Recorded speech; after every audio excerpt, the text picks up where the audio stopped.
One way over there. Hi, Danny.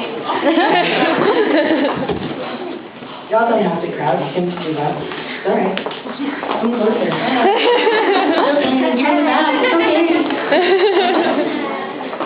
Okay, so to start off, can everybody hear me? Is my mic okay? Yeah? Okay. Great.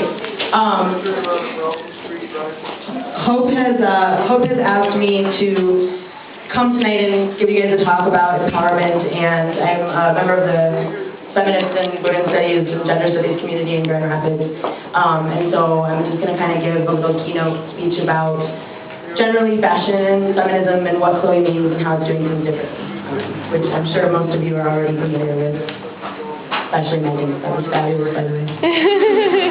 So my name is Danny. Tonight I'm here in my capacity as the president of the National Organization for Women, the Grand Rapids chapter, otherwise known as NOWGR.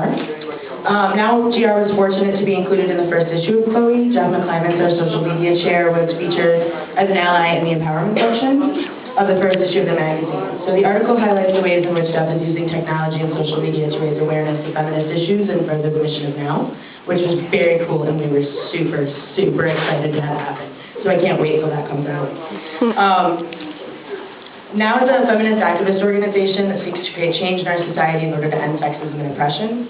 And we do this through various actions, educational events, and annual programming. And the one I wanted to talk about a little bit tonight that ties into the mission of CHLOE is our Love Your Body Day event. Through this program, we seek to raise awareness of and challenge conventional and mainstream media conceptions of what it means to be a woman. Can you still hear me? Yeah. The NOW website describes this project in these words. Every day, in so many ways, the beauty identity and the media in general tell women and girls that being admired, envied, and desired based solely on their looks is the primary function of true womanhood. The mainstream beauty template women are expected to follow is extremely narrow, unrealistic, and frequently hazardous to our health. We need to challenge the message that a woman's value is best measured through her willingness to embody current beauty standards. We're all familiar with the standards NOW is referring to here, right? You see them every day, reflected in TV, music, mainstream magazines. They're pretty much inescapable. When preparing for tonight's event and looking for an angle from which to introduce CHLOE, I looked back at my own experiences with young women's fashion magazines, like YM and 17 and Sassy. And I decided to look at the mission statements of today's prominent women's magazines and examine how what CHLOE is doing is different. And it is, immensely. When I examined these mission statements, I found something very interesting. First of all, they all talk about empowerment. So I'm going to start off with reading you a couple examples from the most popular magazine mission statements to take a look at what the mainstream media defines as empowerment. And we're going to start with Cosmo. Because we always start with Cosmo. According to Cosmopolitan magazine, they are the lifestylist and cheerleader for millions of fun, fearless females who want to be the best they can be in every area of their lives. These apparently include relationships and romance, fashion, women's health, well-being, and what's happening in pop culture and entertainment. Sounds relatively familiar, right? Pretty standard. As well as and just about everything else fun, fearless females want to know about. However, apparently what fun, fearless females want to know about is how long you should wait before getting married, how to tell you've been faking it, and what are the sexiest cocktails for fall. I don't know about any of you, but I'm concerned about several things further on the list than that. So Cosmo's an extreme example, right? So we want to take a look at a couple other ones. According to Glamour, which is another relatively popular women's magazine, it's a magazine, according to Glamour, it's a magazine that translates style and trends for the real lives of real women. Our award-winning editorials cover the most pressing interests of our readers: beauty, fashion, politics, Hollywood, and relationships. We are often optimistic, always inclusive, beyond empowering, and can always separate the do's from the don'ts. Glamour's readers' most pressing interests apparently include what country singer's wedding dress would you wear as your own, and the 10 shortest celebrity marriages of all time. Similarities, right? So 2 is a coincidence, 3 makes a pattern.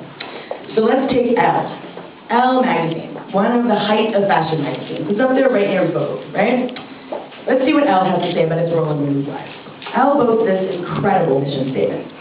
Elle's mission is to influence women's whole lives, helping them to be chic, smart, and modern. With intelligent, in-depth writing and razor-sharp curation of fashion that is at once aspirational, inspirational, and accessible, Elle's readers and users are building not just personal style, but personal power. L goes even farther by publishing, and I'm not joking, a manifesto on their webpage. The L manifesto states, we believe style has no price tag. I don't know about you, but usually style has one hell of a price tag. We believe a well-dressed woman with nothing to say is just like a mannequin. We believe it's not your personal style if it belongs to your stylist. We believe in fashion and all its glorious paradoxes, exclusive and inclusive, smart and superficial. It says that on their website in words. We believe clothing without accessories is like a party with no cake. We believe in beauty as both a science and an art. We believe age-appropriate fashion isn't appropriate at any age. We believe in the fantasy of a glamorous life and the reality of simply getting through your day. We believe in those who take issues more seriously than themselves. Not bad. And we believe in cute, smart guys who make us laugh. We believe, this is my favorite, we believe neurotic behavior should be embraced and explored. We believe a fashion magazine should be more than a socialite scrapbook. We believe cool is elusive. We believe in celebrating your sex appeal, and we believe the right pair of shoes can change your life. We believe in L.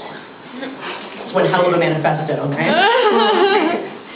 I was staggered. I saw that on the internet and I was like, this is gold. This is gold. I can't make this stuff up. So these magazines all claim to talk about empowerment, right? They use words like fearlessness, inclusive, influence, intelligent, aspiration, inspiration, personal power, and most importantly, real women. And I think we can agree that these are wonderful concepts. It's when they're paired alongside concepts of fantasy, sex appeal, do's and don'ts, cute guys, and neurotic behavior, that their claims of empowerment seem to fall a bit flat. To be fair, each one of these magazines occasionally publishes an article that may be called Empowering to Women. And to be honest, we all read these magazines. We all do. You know you do. They're a guilty indulgence for many, if not all of us. But when we look below the surface and we see that they're at the root of what Now was referring to when it published the statement at the beginning of this speech, that womanhood is narrowly defined and value is based solely on appearance. They are the mainstream media that defines what it means to be a woman in our society. And it is defined as pleasing your man, buying diet pills, and having an incredibly unhealthy relationship with $300 shoes. So my question is, what real women are they empowering? This is why we're so excited tonight to launch a new magazine, one with a mission that is both refreshing and inspiring. KHLOE's mission is, quote, to celebrate personal strength by promoting awareness, understanding shared experiences, and accepting individuality. I heard nothing in there about cake or accessories. It sounds simple, but at its heart, it's a challenge to the status quo, and we know that that's never easy. KHLOE seeks to empower women by encouraging their careers, by asking young women to get involved in the production of the magazine, by providing opportunities for them to have their voices heard through their reader content, creating a space where women are accurately represented through their commitment to show real women rather than digitally altered ultra-thin models, and portraying the complexity of women's lives and their challenges and successes through their provocative content. Indeed, the name KHLOE is an acronym declaring their commitment to their goal of changing the face of women's media one issue at a time. KHLOE seeks to bridge a gap between the more vapid fashion magazines and the hyper-political feminist periodical diatribes. The K in KHLOE stands for Clothes and Style, a promise to showcase fashion while promoting positive self-image. The H stands for Health and Fitness, bypassing the usual diet-fad articles to promote healthier young women physically, emotionally, and mentally. L is for love and relationships, with a focus not on how to please your man, but rather on the issues of respect and self-esteem in regard to friendship, love, and sexuality. And most exciting for me are the vowels. The O is for opportunity, highlighting women who have made their mark, showcasing their talents and aspirations to make a difference in the world. And my personal favorite, the E is for empowerment, representing KHLOE's belief that women have power and use their voices to change the world and empower others. So I want you to raise your glass and let us celebrate changing women's media one issue at a time. Congratulations.